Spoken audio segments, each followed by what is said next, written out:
Então, dando continuidade, gostaria de fazer uso da palavra, né? Do que a gente fez o grupo hoje de manhã, discutimos, né, a respeito de Tomoshibi, a chama da sabedoria, que é o tema, né, desse ano também da missão. E, inclusive, já então expliquei que justamente a vinda do Gomonsho, que em 2016, né, falando um pouquinho mais aprofundadamente, na verdade recebeu então a posse, né, através do seu pai, que deixou o cargo de patriarca e entregou então esse título, essa função de patriarca de Odoshinshu nesse ano de 2016, e ele então, sucedendo seu pai, tornou-se o 25º patriarca, né, da Odoshinshu Honganji-ha. O Honganji, na verdade, né, a gente hoje tem aqui no Brasil, no caso, Nishi Honganji e Higashi Honganji. São duas tradições budistas, são escolas irmãs. E lá no Japão, a de Odoshinshu, na verdade, tem mais ramificações ainda, são 10 no total, né? Portanto, existem mais 8 que não estão aqui no Brasil oficialmente, né? A Nishi Higashi teve a primeira ramificação por volta de uns 350, quase 400 anos atrás, quando como se fosse um senhor feudal, um shogun da época, né? Ele queria dominar o terreno onde estava o templo, que era um templo só Honganji, e queria ter mais, assim, domínio, né, território político e administrativo do Japão. Ele queria tornar-se praticamente o imperador do Japão, né? Aí queria então, de todo custo, invadir o terreno onde estava o Honganji, porque era um ponto estratégico, né? Se ele conseguisse entrar lá, ele ia ampliar muito mais o seu domínio territorial. Durante 10 anos, houve um conflito assim, sangrento, né, entre os monges, os adeptos que se fecharam dentro do templo, e esse senhor feudal que tinha na época, diz que o maior exército armado do Japão, né? Só que o Honganji, sendo uma entidade religiosa, né, que, é claro, é contra qualquer tipo de violência e tudo mais, só que tendo nessa tentativa de invasão, aí os monges também, os adeptos também fecharam-se dentro do templo e defenderam o templo. Durante 10 anos teve essa guerra sangrenta e fez com que o imperador então interferisse, né, nessa negociação, e o senhor feudal ainda não tinha esse desejo de abandonar esse pensamento, né, de querer dominar. Então, o monge superior da época, o patriarca da época, ele que resolveu então deixar o templo, né? Só que aí aconteceu então que o filho mais velho desse patriarca queria resistir ainda naquele local, né, continuando a guerra. Aí houve então a situação de o pai e o filho, né, o patriarca e seu filho, entrarem em desacordo e acabaram se separando. Aí o monge patriarca, então, ele saiu e o filho continuou ali no espaço. Bom, falar assim tudo, né, como é que aconteceu dessas coisas, a gente tem que estudar mais também aprofundadamente para explicar tudo, mas também hoje também não tem tempo para ficar contando só a história, né, infelizmente. Então, falando de uma forma sucinta, o que aconteceu é que depois dessa guerra, né, que teve do senhor feudal querendo invadir o Honganji, que aconteceu a primeira ramificação entre Nishi e Higashi, né?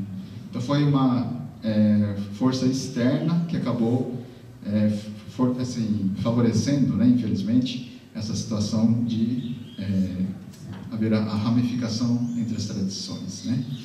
E desde então, a gente, né, lá do Japão tem essa ramificação, essa diferenciação. Aqui no Brasil, né, há mais de 60 anos, a Nishi Honganji já está atuando, daqui a 2 anos vai estar completando 70 anos de atividade missionária. O Higashi oficialmente um pouquinho mais tarde, né, que veio. E, no entanto, estamos aí tentando trabalhar juntos da melhor forma possível. O Eikawa Sensei utilizou essa parte da tradução, né, do livro do Gomonsho, que eu e o Marco Sensei, nós trabalhamos, e tivemos também, claro, a ajuda do Imai Sensei, né, e do Gustavo Sensei também, para auxiliar nessa parte de tradução. E, na verdade, houve uma situação também de a gente tentar traduzir um outro livro que era do Gomoncho anterior, do pai do atual, né? E fazer o lançamento desse livro também juntos.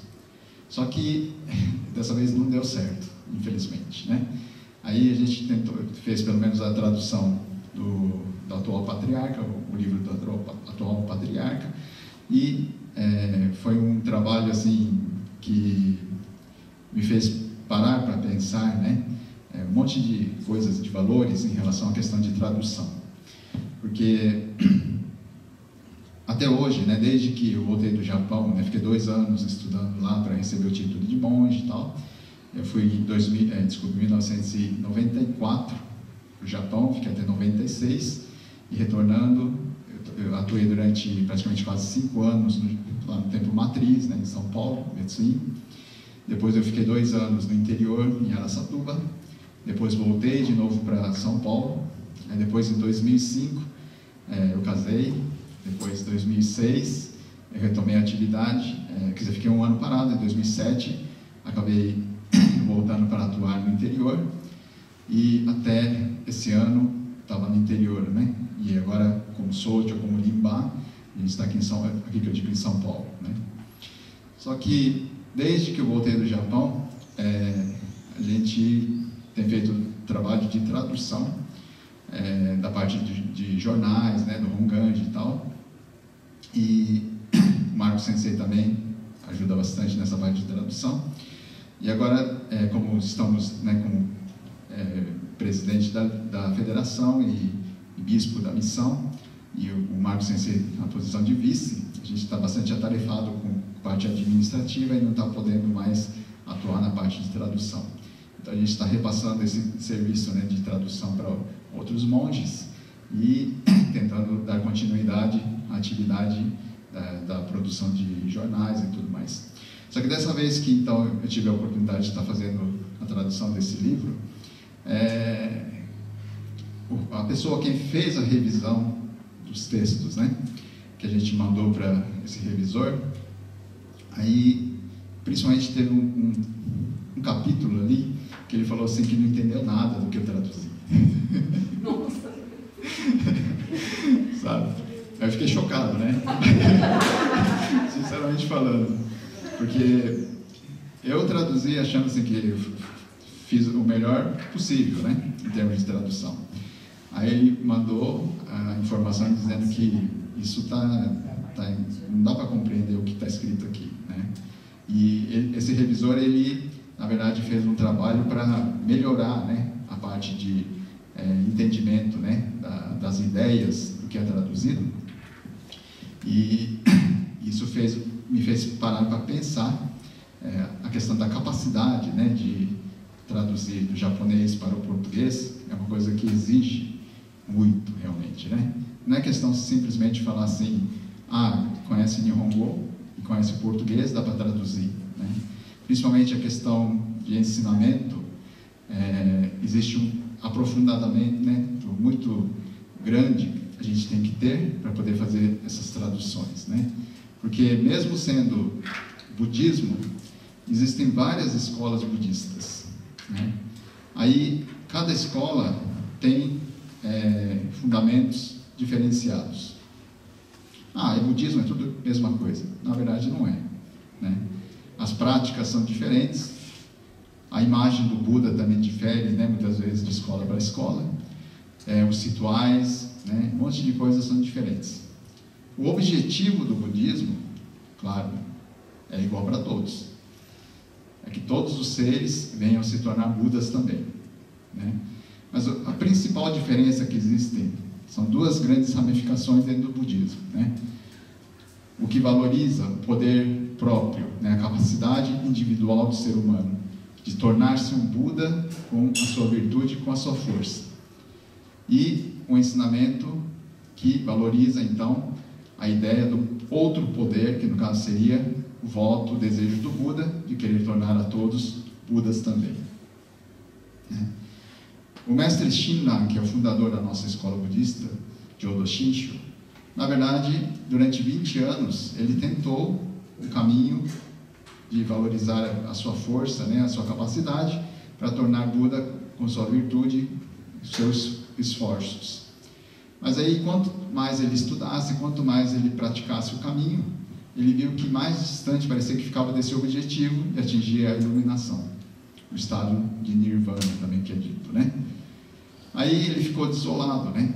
E desceu a montanha, Monte Hiei, onde tinha lá o templo, ainda tem, claro, hoje também, da escola Tendai, que tem várias formas de práticas, meditativas, não meditativas e tudo mais, e abandonou tudo isso para, encontrando com o mestre Honen, seguir o caminho único, né, exclusivo do Nembutsu.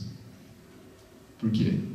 Ele recebeu o esclarecimento de que, por justamente a gente ser seres incapazes de completar, né, qualquer tipo de práticas para poder atingir a iluminação por virtude própria, na verdade, a ação do Buda Amida é que quer transformar a todos, principalmente aqueles que estão, né, presos, que não conseguem se libertar por si só, né, dessa condição de seres limitados e ignorantes que somos, tornar Buda, quando deixar essa vida terrena, nascer no mundo da iluminação, porque o Buda é que proporciona isso. Então, quando ele recebeu esse esclarecimento, ele simplesmente abandonou tudo que ele tinha recebido de orientação, de esclarecimento, de práticas, teorias, né, lá no Monte Hiei, e apenas seguiu o caminho do Nembutsu. Então, quer dizer, a gente que está aqui também, né, cada um está seguindo o ensinamento da sua forma, só que tem que então entender que realmente, será que esse é o caminho do Nembutsu que estamos seguindo, né? Em relação à questão de palavras que a gente usa também, fala assim, aqui estamos no Brasil, então vamos usar uma palavra da forma como todo mundo entenda, né? Mas eu acho que isso assim, tem que tomar muito cuidado, porque dependendo da forma como a gente usa os termos religiosos, fala, aquela religiosidade usa esse termo, a outra religiosidade também usa, então o budismo também é tudo a mesma coisa, né? A gente tem então que tomar cuidado com essa questão do vocabulário também e tudo mais, para não ter equívocos, né?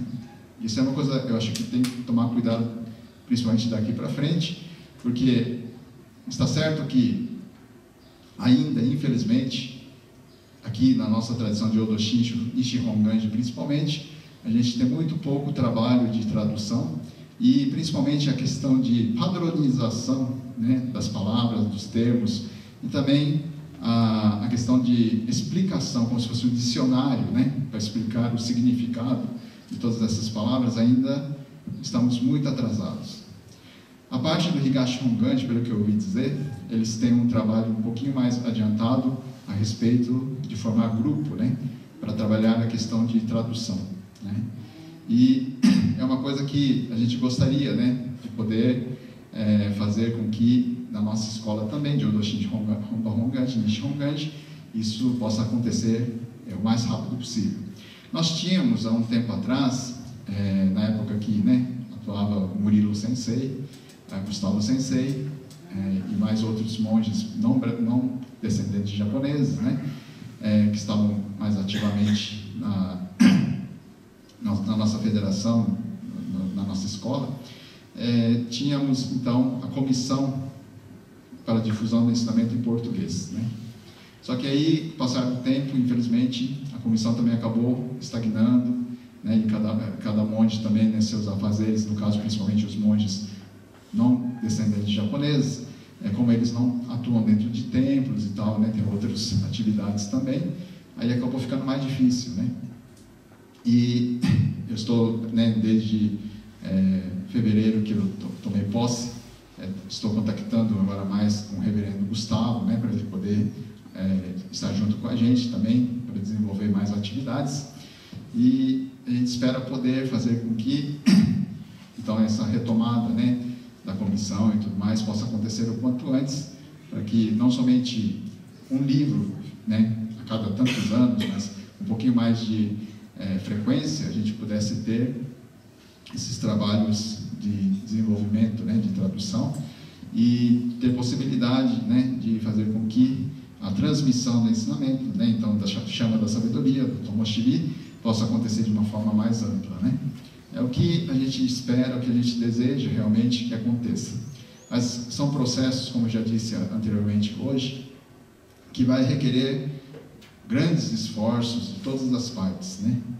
E, principalmente se, no caso, né, começarmos a ter pessoas que gostariam de repente, se formar monges e tudo mais, estamos numa situação atual em que temos que atender, né, uma pequena parte de pessoas que ainda só entendem o japonês ou entendem mais o japonês do que o português, e uma grande parte que entende só o português, né? Então, os monges, nós, na verdade, temos que ser bilíngues, né? Não tem outro jeito, né? Agora, atualmente, então, os monges, quer dizer, os brasileiros, sejam descendentes ou não, que querem ser monges, tem possibilidade de estar indo, né, para o Japão e ficar alguns anos, 2, 3 anos de repente, para poder estudar e receber o título de monge. Mas se vai para o Japão estudar, então tem que saber o japonês, né? Agora, ao contrário, os monges missionários que vêm do Japão, né, enviados pela matriz, a realidade aqui no Brasil é que a colônia também é nipo-brasileira, a sociedade nipo-brasileira, a maioria já fala português só, né? Então, quer dizer, se os monges vão para um templo, vai ser, né, encaminhado para cuidar de um templo, acho que é difícil, né? Se não sabe falar português, o dia a dia da pessoa também vai ficar bem complicado, né? Então, quer dizer, significa que os monges que virão, de repente, do Japão como missionários, a gente já tem que receber esses monges, pelo menos com um bom conhecimento de língua, né, do português, para eles poderem sobreviver aqui no Brasil, para começar, né? Então, é uma situação, né, bastante, não é fácil, né, não é simples, mas que temos que começar a mudar, senão a tradição não vai ser legal, né, se continuarmos somente da forma como está. Até hoje foi assim, vai continuar sendo. Aí realmente acaba, né? Então temos que fazer os esforços necessários para haver essas mudanças, para que a transmissão do ensinamento possa acontecer o quanto antes, da melhor forma possível, né? E eu acho que essas oportunidades que estamos tendo, né, por exemplo, de seminário em português, aqui na regional, da grande capital, né, de São Paulo, já é, essa vez, a 4ª vez, né? A gente espera que isso dê continuidade ainda. No interior, infelizmente, o que está acontecendo? Nem mesmo esses seminários em japonês, tem lugar que já não está fazendo mais, né? Então, quer dizer, nós temos que começar a mudar essa situação toda. Se vamos esforçar mais em fazer em português, vamos fazer isso, né? Mas, se ficar parado, falar, não está dando certo, bom, se a gente não tentar, nunca vai saber se dá certo ou não dá também, né? Só que para isso, vamos ter que analisar também, porque são tempos que a gente vai precisar, né? Recursos financeiros, pessoas para participar, e tudo isso tem que ser, né, o conjunto de todas as condições tem que estarem unidos, né? Tem que estar reunido para que as coisas possam acontecer da melhor forma possível, né? Aí a gente, claro, hoje, né, podendo ver aqui a participação dos senhores nesse 4º seminário, a gente fica contente, né, de saber que está havendo esses esforços de dar continuidade. Apesar de toda a dificuldade que a gente teve dessa vez, né, de mandar convite o quanto antes, né, passar as informações, os dados necessários para o local e tudo mais, mas mesmo assim, estamos aqui conseguindo fazer o evento. Então a gente gostaria, né, de poder se organizar da melhor forma possível para que vocês continuem participando o mais ativamente possível, né, e que chegue assim dizer, foi muito bom ter participado, né? Eu fui lá, mas que coisa chata, da próxima vez já não vou mais.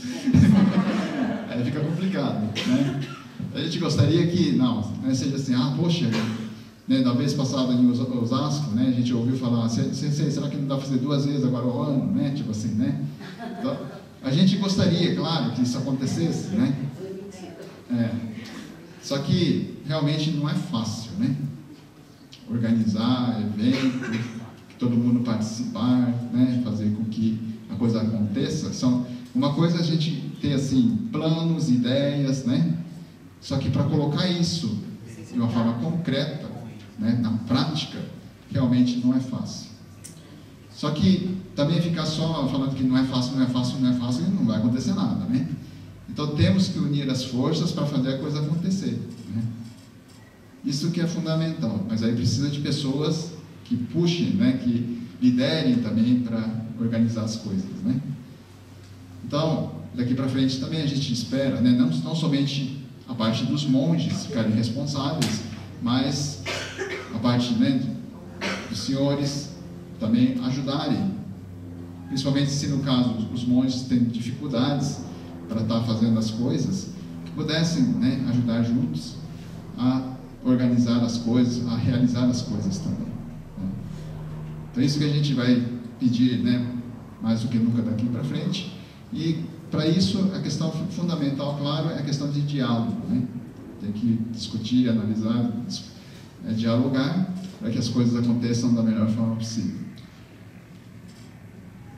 Aí, no caso então, né, a questão da transmissão do ensinamento para ser feita de uma forma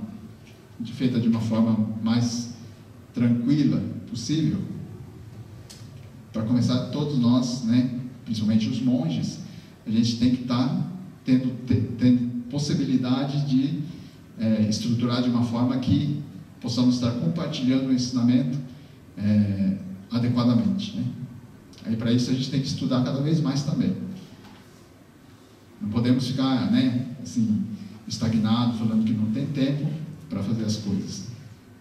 Agora, da parte de quem nos procura, também, se tem dúvida, se tem pergunta, pode estar fazendo, né, a pergunta, que nem hoje aqui, daqui a pouco, né, a gente vai estar abrindo espaço para dúvidas, perguntas. Ah, será que se eu falar isso, se eu perguntar isso, acho que tu não vai caçoar de mim, tá? Deixa para lá. Né? Fica com vergonha e tal, e acaba não perguntando. O mestre Irênio, né, ele disse assim, há 500 anos atrás, né, que se a gente tem dúvida, a gente deve perguntar, né, porque a pergunta que a gente pode fazer na hora pode ser assim, a gente pode sentir vergonha, né, as pessoas de repente saibam mais do que a gente, falar, nem isso a pessoa não está sabendo, né, a gente fica meio assim envergonhado de estar perguntando. Só que se não perguntar, esse desconhecimento vai perdurar pro resto da sua vida, né? Então existe um ditado que diz assim, né, que você fazer a pergunta na hora pode ser vergonhoso, então você passa por vergonha daquele momento. Mas se você não pergunta, essa vergonha assim, que fica de não conhecer as coisas é pro resto da sua vida, né? Então é importante, se tem dúvida, é perguntar. Claro que não é fácil muitas vezes, né? Mas se tem principalmente oportunidades que são apresentadas, né, espaço para se perguntar, que isso seja feito, né?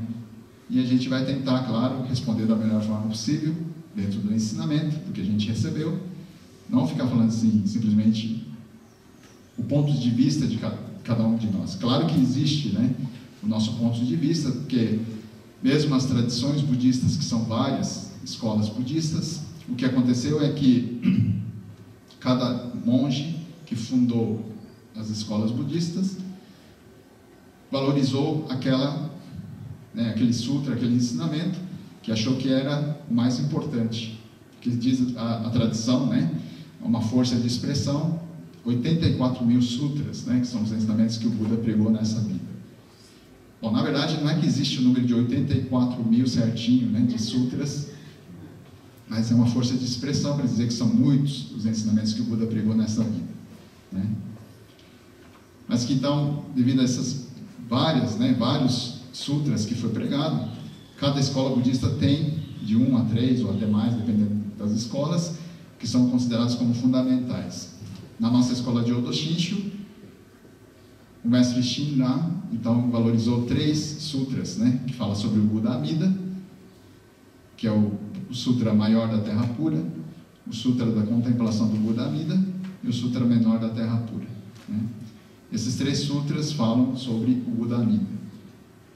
E o fundamental, né, o que embasa todo o ensinamento de Shinran Shonin a respeito do Buda Amida, é o Sutra Maior, né, que tem 2 volumes, né?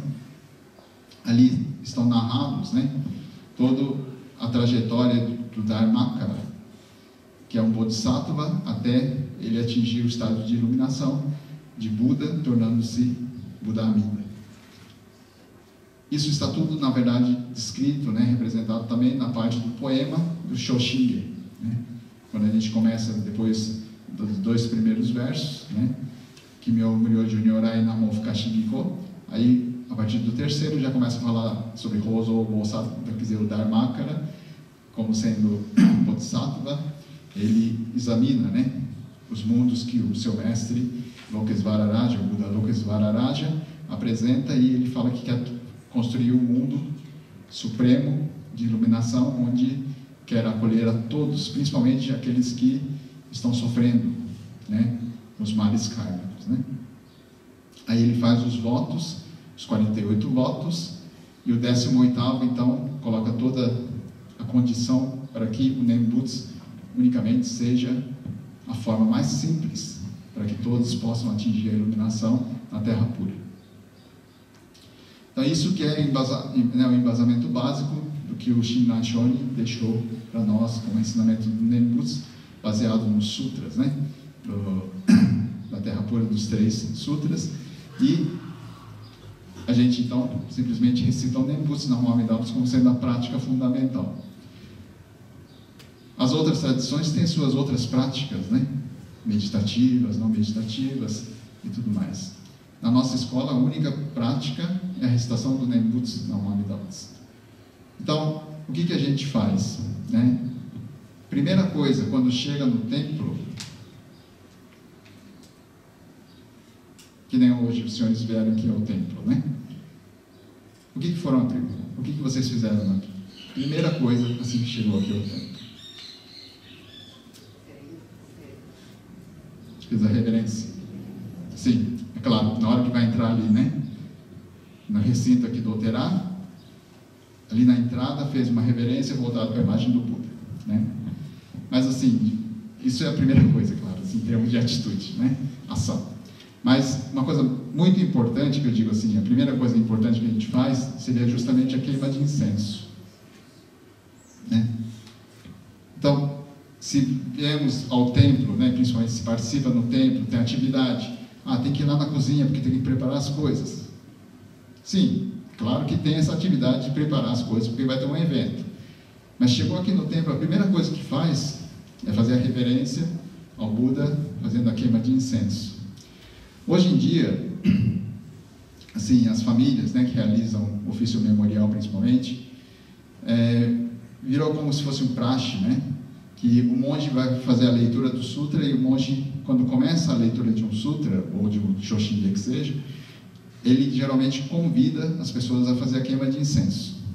Então, parece assim que a queima de incenso só tem que fazer a partir do momento que está sendo feita a leitura de algum texto. Como se fosse um fundo musical, para ela fazer o ritual da queima de incenso, né? Na verdade não é, sabe? Só que como acontece que muita gente, né, começa o ritual, começa a leitura do ofício e ainda não está naquele momento, então a gente faz com que as pessoas que vierem depois possam estar fazendo a queima de incenso. Por isso que a gente acabou se tornando uma coisa, né, de começar a fazer a queima de incenso depois que todo mundo está mais ou menos reunido e vai fazer ali na hora da leitura. Mas o mais importante mesmo seria isso: na hora que chega no templo, a primeira coisa que faz é a queima de incenso, né? E que essa ideia, esse princípio está sendo alterado aos poucos no momento que a gente está introduzindo a leitura do sutra, de alguma coisa assim, né, de texto, e convidando as pessoas para fazer a queima de incenso. É claro que isso vai acontecer, né, continuar acontecendo, mas eu gostaria que então ficasse claro, né, que a queima de incenso não é assim um fundo musical de ritual da queima de incenso, a leitura do sutra, né? Então, seja aqui no templo, seja lá em São Paulo, seja Osasco, em todos os templos, né? Cada um está participando. Qualquer atividade que vocês forem fazer, né? O templo, principalmente estando aberto, a primeira coisa, entra aqui dentro, faz a queima de incenso, faz a reverência, recita o Nembutsu, e depois faz a parte de atividades, né? Na verdade, isso é uma coisa muito importante, tá? A parte da leitura, né? Hoje o Sérgio, né? Obrigado por ter participado, né? Tem todo, assim, a parte de ritual da leitura, das etiquetas que a gente faz, né? Tem a parte de fazer, né, erguer o livro de ofício em respeito, né, o ritual de fazer a reverência ao livro. Só que aí, então, tem a parte de toque do sino, que na hora de terminar a leitura do Samutsuge, aí esqueci de dar o toque, né? Esqueci de dar o toque. Pode.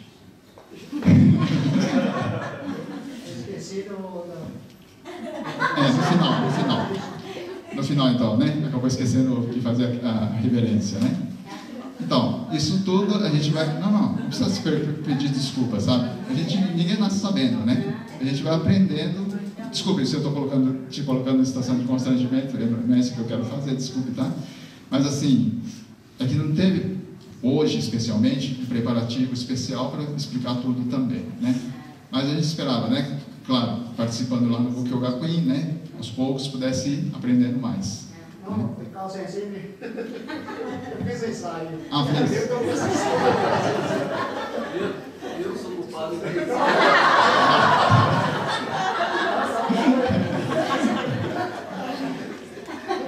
Sabe? Então, quer dizer, é que existem os rituais, né? As etiquetas, que a gente tem que manter dentro da ordem, né, de cada escola budista. Por exemplo, a queima de incenso. No Nishihonganji a gente faz uma vez só.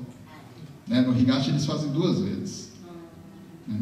Agora, quando o monge está ali em cima, fazendo a parte da leitura, no ofício especial, quando começa o ritual, a gente faz 2 vezes também a queima de incenso. Chama oficiante, né? O doshi. Então, o monge que está ali no centro, ele queima 2 vezes o incenso, no início. Aí, quando termina, faz uma vez só. Então, isso tudo é uma etiqueta, às vezes muda no tempo, né? Nas condições que vão acontecendo, pode acontecer mudanças. Só que, uma vez que vai acontecer mudanças, são ordens lá da matriz que vai falar assim, a partir de agora vai ser feito dessa forma. Aí todo mundo passa a fazer dessa forma, né? Mas, enquanto não houver isso, a gente mantém a ordem, né, dos rituais, das etiquetas e tudo mais que foram passados, e a gente vai fazendo dessa forma, né? Então, a parte de ritual da leitura de um texto tem toque de sino no início, meio e fim. A parte de reverência, fazer a junção das mãos, recitar o Nembutsu, Namamidautsu, né? Fazer a curvatura do tronco, Rai. E tudo isso, em cada etapa também, cada parte, né, de rituais, na verdade tem etiquetas determinadas, né? Em termos assim, por exemplo, do próprio Gassho, tem a posição correta para a gente fazer, né? Que não é colocar em cima nem embaixo, tem que estar na posição, na altura correta, a junção das mãos, e fazer a curvatura do tronco, mais ou menos, claro que a gente não vai pegar uma régua para ficar medindo, né? Não é necessário fazer isso, mas uma curvatura de tronco que tem, assim, um ângulo de tantos graus, mais ou menos, para poder fazer da forma correta, todo mundo acompanhando da mesma forma, né? Então, tudo isso, na verdade, principalmente nós monges, a gente tem que procurar não errar, não esquecer. Mas também acontece, infelizmente, somos falíveis, né? Mas é importante a gente procurar, então, aprender da forma correta. E justamente essa parte de seminários e tudo mais, isso também é uma possibilidade de a gente estar aprendendo um pouquinho de cada, aos poucos, né? Aprofundando e tudo mais, né? Então, eu espero poder, né, não ficar somente na discussão, mas também em treinamentos, em atividades que a gente possa estar melhorando, né, o aprendizado, né, do ensinamento e também em termos de práticas e tudo mais, daqui para frente. estruturar da melhor forma possível para que tudo isso possa acontecer, né? Mas eu agradeço realmente, né, o fato de, em cima da hora, pedir para fazer e fez, né, a parte de leitura e tudo mais.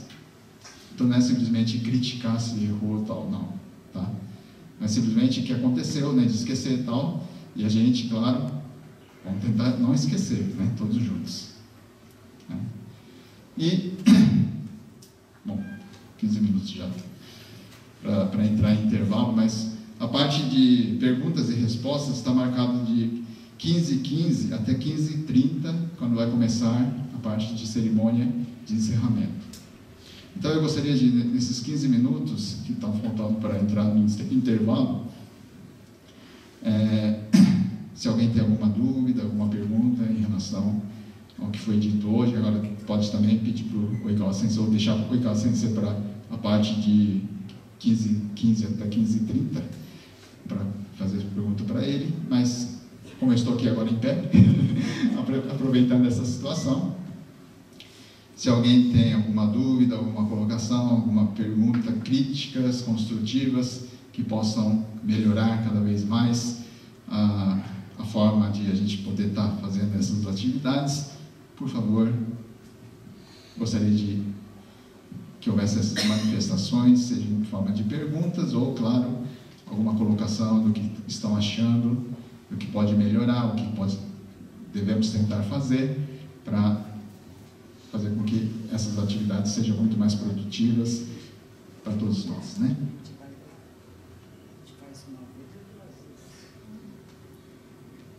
Porque vocês estão vindo, né, principalmente quem veio de longe, deixando seus afazeres, né? Tem os custos, tem um monte de coisas, né? Então, aproveitando essa situação, essa condição, se tem dúvidas, se tem pergunta em termos doutrinários, ensinamentos, em termos de etiquetas, alguma coisa assim em casa, né? Que vocês fazem diariamente diante do Butsudan. Mas será que como é que eu estou fazendo certo? Isso aqui está errado? Como é que tem que ser feito? Se tem alguma dúvida, alguma pergunta, por favor.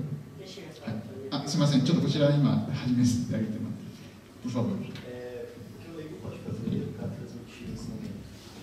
Sei lá, perguntar se os amigos conhecem duas novas, ou então só mesmo, enfim, participar das atividades, perguntar você explica o que é, Então, quando a gente torna-se monge, né, a gente tem a atividade realmente, o comprometimento que tem que ter de transmitir um ensinamento, né, não somente como profissional, mas também em termos assim, coisas, mas porque eu vejo assim a vida de monge não como atividade profissional simplesmente, é uma missão mesmo, né? E as pessoas leigas, no caso que é a sua pergunta, uma das coisas que poderia se tentar fazer é, por exemplo, na sua residência você já tem Butsudan? Eu tenho um estado auxílio não completo. Sim. Então, tudo bem, ótimo, né? Agora, tipo assim, o que eu poderia fazer para tentar ajudar, né? Fazer com que as coisas de transmissão do ensinamento possam acontecer com as minhas atitudes, com o meu posicionamento perante a família, perante as pessoas mais próximas da gente, por exemplo, né? Começar a fazer, por exemplo, esses rituais em casa, né? Ritual matinal, ritual da tarde, tal, coisas assim. Mas para isso tem que aprender, por exemplo, se vai fazer a leitura de um texto, tem que aprender como é que é o texto para ser lido, né? Aí tem cursos, por exemplo, lá no Bukkyo Gakuin, só que, claro, se não é final de semana, quem estuda, quem trabalha é difícil. A gente espera que para o ano que vem, essa mudança que vai começar a ter, possa estar ajudando mais, que é forma de curso por correspondência, né? E espera-se que possa ter mais pessoas interessadas realmente em aprender a parte teórica e também a parte prática do ensinamento. Mas aqui, tentando responder a sua pergunta, então, se no caso você tem em casa o Butsudan, né? Para aprender a fazer, por exemplo, a leitura do Shoshinge. O Shoshinge tem 2 ritmos de leitura que a gente faz durante o mês, né? Não sei se você já ouviu falar sobre isso. Exato, muito bem, né? O Sofu é o ritmo de leitura que a gente faz diariamente. Agora, só no dia 16 que tem a leitura na forma do Gyofu, porque é a data que comemora-se a morte, né? Aniversário de morte do fundador Shinran Shonin, né? Então, é uma leitura especial, é mais difícil, tem que treinar muito realmente para aprender. E, no entanto, claro, em termos de ritmo, é uma coisa muito bonita, né? O ritmo é muito bonito a gente ouvir e ler também é muito bom. Agora, a gente vai fazer o possível, por exemplo, a pessoa vai falar, eu gostaria de estar recebendo, então, alguma forma de aprender isso. Bom, hoje em dia tem, talvez, procurando na internet, tal coisa assim, a gente consegue encontrar, né, as práticas tal para aprender essas leituras também. Mas, uma vez que se a gente vai propor a fazer esses cursos à distância, a gente mesmo vai ter que começar a fazer isso, né? Proporcionar materiais para poder estar treinando. Só que o que eu posso dizer no momento, principalmente para as pessoas que ainda não têm esse contato, né, com esses cursos e tudo mais, é que existem algumas leituras que são mais simples. Por exemplo, hoje mesmo, a leitura do Sambutsuge, né, é uma leitura mais simples porque não tem tanta variação rítmica.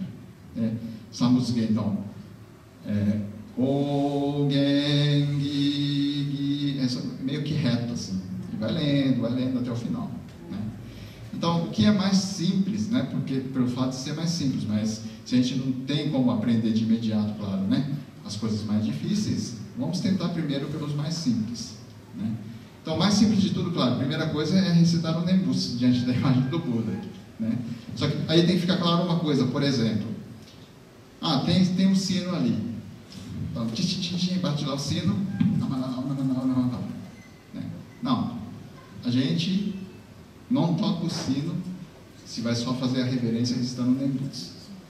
O sino é tocado somente em ocasiões que a gente tem algum tipo de leitura, que tem o começo, meio e fim da leitura através do toque do sino, né? Então, é determinado 2 toques no início, depois tem os do meio, que tem um toque geralmente, e ao final são 3 toques. Hoje, ao final, né, no Eko, eu senti que a leitura ia ser vibrada, assim, por isso que eu estava lendo na forma vibrada, né? Mas aí estava sendo lida assim na forma reta. Então, ao final, existe essa etiqueta também, se você vai fazer a leitura na forma assim que tem ritmo variado, o toque do sino, o local onde toca, é diferente de quando lê reto. Então, tem todos esses detalhes também, sabe? Então, para a gente aprender certinho, realmente tem que fazer muito treinamento, tem que ouvir, tem que estudar muito, né? Mas com o tempo, então, vai se pegando o jeito. Então, o que eu posso sugerir no caso, a primeira coisa, em casa, é tentar fazer esses rituais, né, de leituras e tudo mais. A leitura, por exemplo, do Gobun Show, né, é coisa, não tem muita dificuldade, porque em português é só um texto assim comum traduzido. Em japonês, se for para ler na original, tem toda a variação rítmica e tal, então é mais difícil.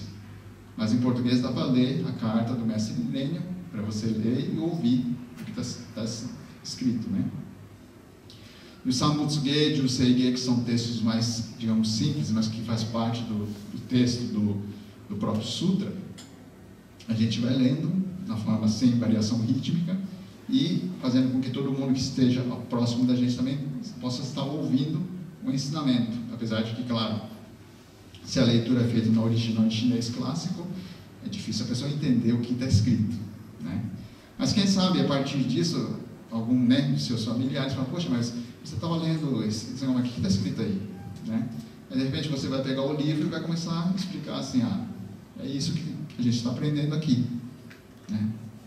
Então, assim, não há qualquer tipo de impedimento de, sendo leigo ou não, falar assim que vai tentar compartilhar o ensinamento, mas aí que tem a questão da responsabilidade, não é falar qualquer coisa, né? Se vai transmitir coisa errada, aí fica complicado, é melhor que não faça, né? Mas se vai estar aprendendo, tendo possibilidade de aprofundar, com certeza, primeiramente dentro da família, começar a compartilhar o ensinamento, isso é possível, sabe? Agora, em relação aos amigos que moram fora, né, da sua residência e tal, Se a gente tiver possibilidade de começar a ter mais atividades no templo, tal, onde você frequenta e tudo mais, em português, né?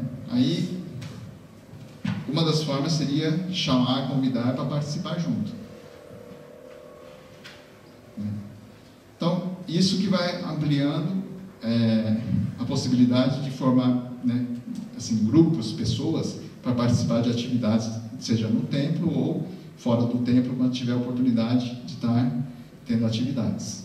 Que nem no caso do congresso, nem sempre vai ser no templo onde você está, pode ser fora, né, ou mesmo que nem teve dessa vez, que foi no hotel, né. São situações assim que daqui para frente vão começar a fazer o possível, né, de acontecer mais.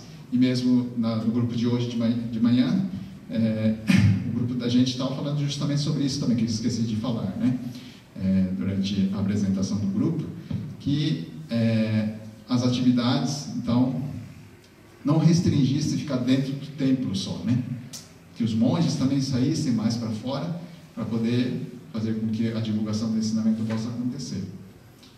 Então, isso, daqui para frente, a gente tem que começar a rever esses valores, né, essas formas de atividades, para poder fazer com que o ensinamento possa ser realmente transmitido de uma forma mais ampla possível, né.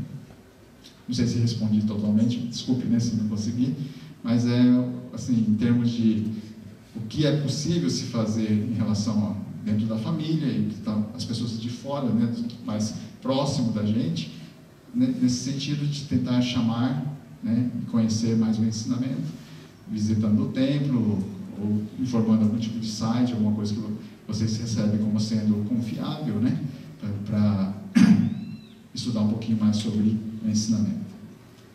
Tudo bem? Hai, Okihara-san. Eu queria que resposta correta seria melhor.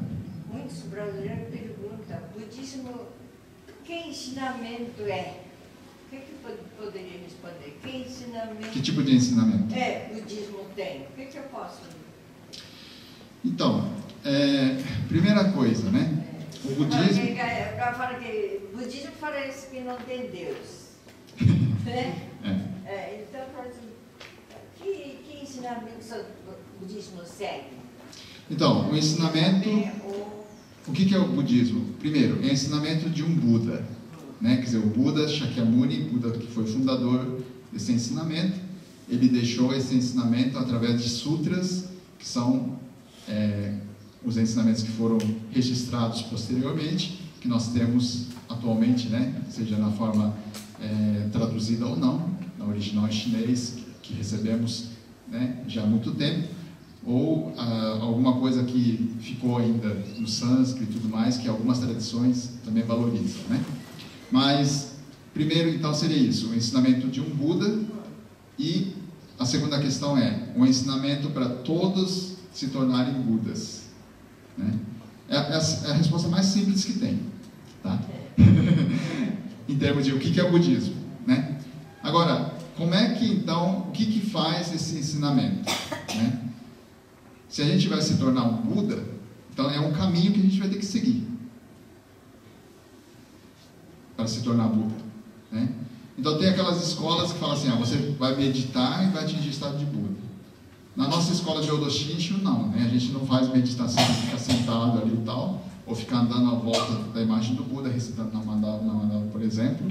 Esse tipo de atividades, né, de práticas mais difíceis, a gente não faz. A gente apenas recita o Nembutsu, Namo Amida Butsu, em gratidão ao fato de que o Buda Amida já assegurou o nosso nascimento na Terra pura, através do seu voto, né, compassivo, os 48 votos, mas especificamente o 18º voto, que ele assegurou o nascimento na Terra pura, fazendo com que a gente aceite, né, que a gente recite o Nembutsu atendendo ao seu chamado, né? Então, para nós, é o Namo Amida Butsu que a gente recita, que é a coisa mais importante em termos de prática. Agradecimento. Né? Agradecimento.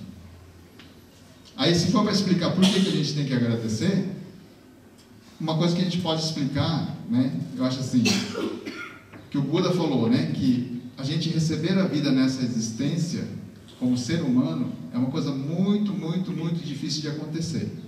Só que como a gente está aqui já na forma humana, a gente pensa que é fácil. Pensa que é natural. É, natural. Mas na verdade não é. Sabe? E se é uma coisa muito difícil de acontecer, a gente deveria estar feliz, deveria estar grato com isso, né? De ter recebido já a vida na forma humana. E se é difícil receber a vida na forma humana, e a gente recebeu, e é difícil ainda muito mais encontrar com o ensinamento do Buda, e se a gente tem a possibilidade de estar encontrando, aí é motivo a mais para estar agradecendo, com certeza. Só que infelizmente a gente não entende dessa forma, sabe? Que a gente está pensando assim, eu estou aqui, já estou ouvindo o ensinamento do Buda, é uma coisa tão simples para mim, acho que é tão natural, tão óbvio, né? Então a gente não consegue agradecer esse fato, é difícil. Por isso que o Buda, quando ele atingiu a iluminação, aqui tem esses quadros, né, onde demonstra a parte da vida do Buda, né, os episódios da vida dele, mas diz que no momento que ele atingiu a iluminação, ele, na verdade, pensou, será que vale a pena transmitir esse ensinamento para outras pessoas? Aí diz que apareceu, né, o Deus Brahma e pediu para que ele transmitisse o ensinamento. Aí que ele levantou-se, né, de onde ele estava sentado meditando, e foi transmitir o ensinamento primeiro para 5 pessoas que estavam fazendo as práticas ascéticas, né, práticas de sacrifício junto, antes dele se tornar um Buda, um iluminado. Só que no caminho de onde estava, porque diz que percorreu mais ou menos 200 quilômetros para reencontrar com esse grupo, né? Aí no caminho até reencontrar com esse grupo, diz que teve uma pessoa que encontrou com o Buda e que poderia ter se tornado o primeiro discípulo do Buda. Só que essa pessoa perguntou para o Buda, quem é o seu mestre? Aí como o Buda na verdade não teve mestre que orientasse, que esclarecesse isso que é a verdade, aí ele falou assim, é o Dharma, né? Não tem pessoa que esclareceu para ele a verdade. E foi embora. Não achou nada interessante e foi embora. A primeira pessoa que poderia ter encontrado para se tornar Buda desperdiçou essa oportunidade. Para explicar como realmente, na verdade, é difícil a gente encontrar com o ensinamento do Buda, né? Eu não sei se respondi a sua pergunta. Eu espero, né, ter respondido um pouquinho mais. Então, a pergunta direta, né? É o ensinamento do Buda para a gente tornar Buda também. Esse é o budismo. Sim, mas é muito também esquisito uma pessoa chegar e perguntar essa pergunta que para mim é a coisa mais... por isso que eu estou estudando, eu quero saber, né? O que eu ensino, né? Você não acha?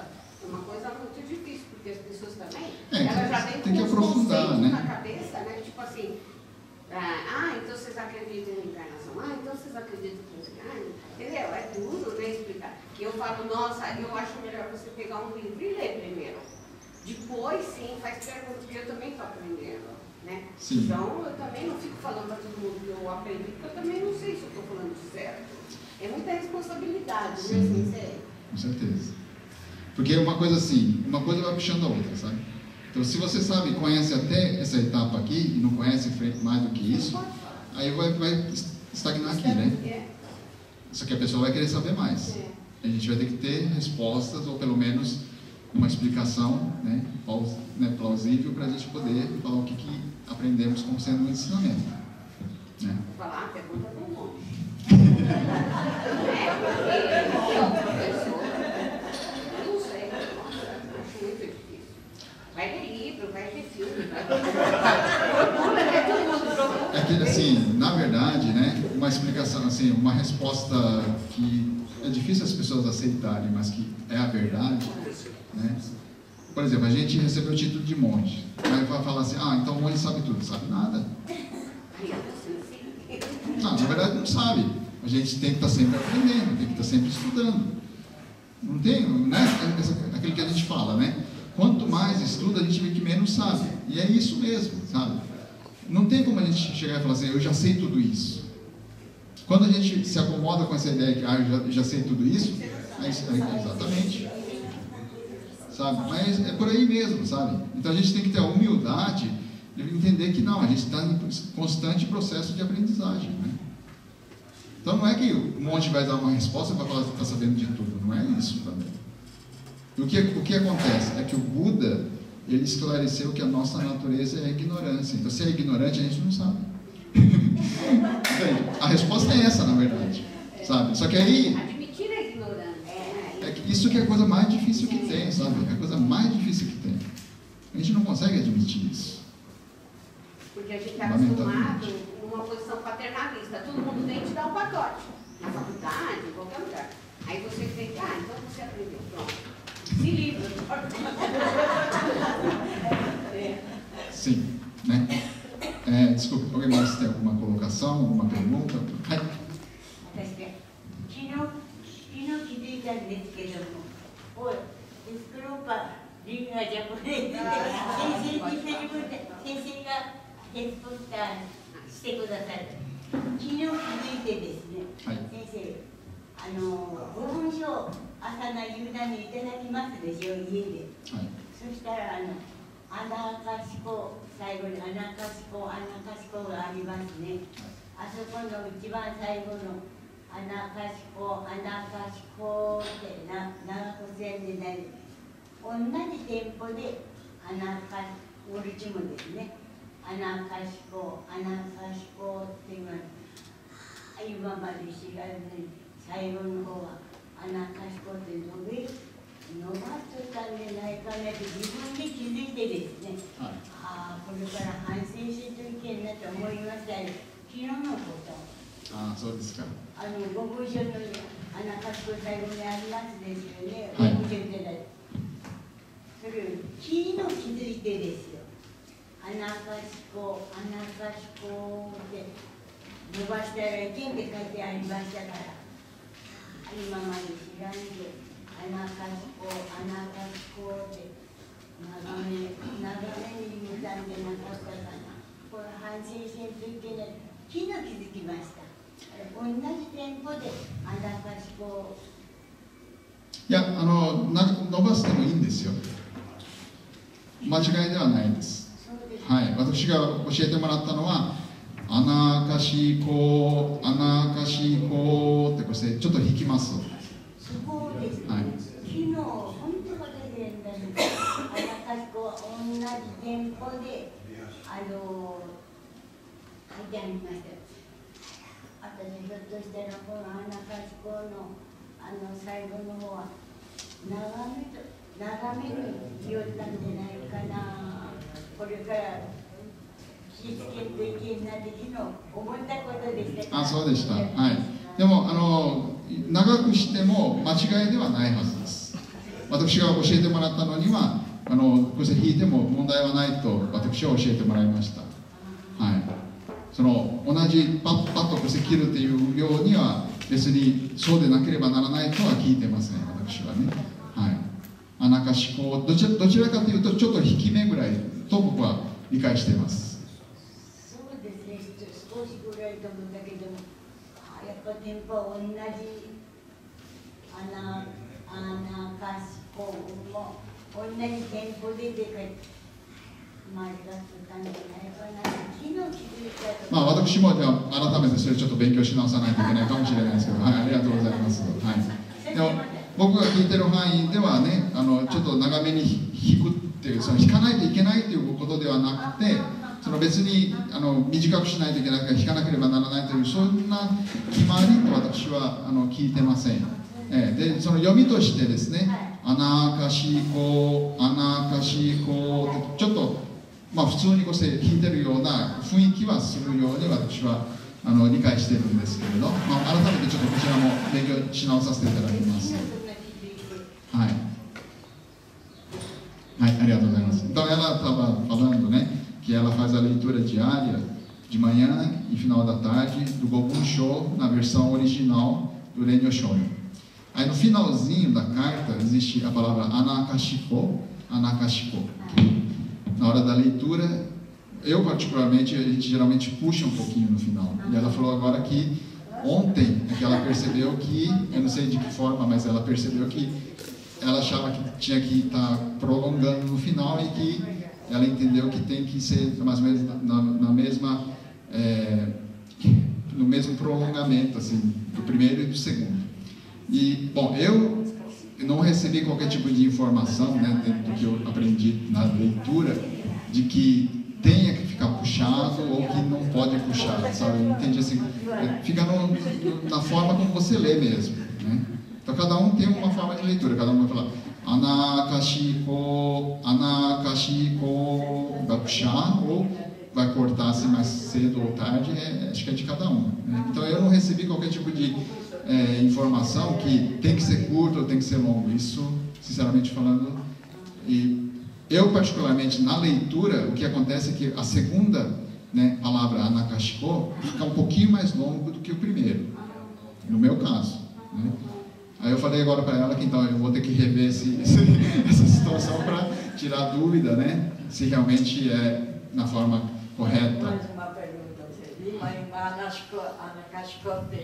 nós estávamos conversando, que significado tem isso, a palavra Kanashiko? Porque a gente não sabe, né? Quem fala é o monge, não é? A gente não, particularmente não faz, quando está fazendo sutra não faz, o bonsai que faz. Então a gente não sabe o que significa isso. Anakashiko, né, a palavra anakashiko, na verdade não tem um significado. Não, assim, significa isso tem, o significado não tem, segundo eu ouvi dizer, né? Mas assim, é uma expressão de final de carta, é como se dissesse assim, no final você coloca atenciosamente, cordialmente, é como se fosse isso, né? É uma palavra de encerramento da carta, né? No final, assim, respeitosamente, né, cordialmente, é como se fosse isso. O que significa, né? Então a gente não sabe, né? Olha como pode perguntar à vontade, então a gente Então, em termos de significado da palavra no final. Assim, o que significa a palavra no final, assim, significa isso. Pelo que eu ouvi dizer, não tem um significado, assim, mesmo em Nihongo, né? Mas é uma forma de fechar a carta, assim, de uma forma respeitosa para a pessoa que está recebendo. Então, me foi passado essas informações, né? De nada. Tanto é que ficou difícil de fazer a tradução dessa palavra na carta para o português. Por isso que no final a gente falou assim, reverenciemos sempre, reverenciemos, que não tinha outra forma de falar o que significa isso, sabe? Então vamos encerrar com a reverência, né? Então reverenciemos sempre, reverenciemos, que foi colocado como sendo a ideia para fechar a leitura da carta do Zen-no-shu.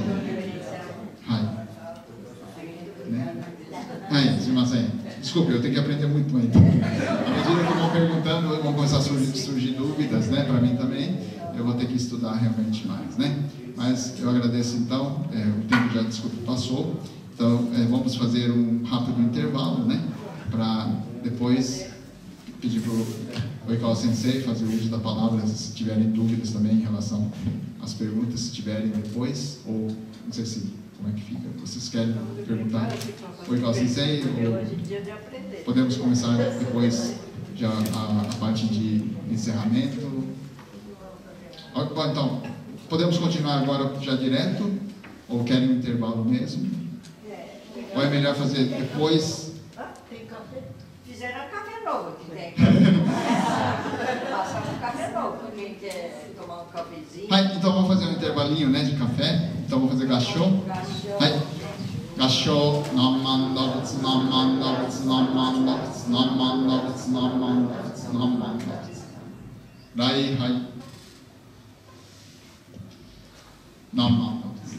Então vamos fazer um intervalo aí rapidinho para depois retornar e fazer a cerimônia de encerramento, né? Obrigado.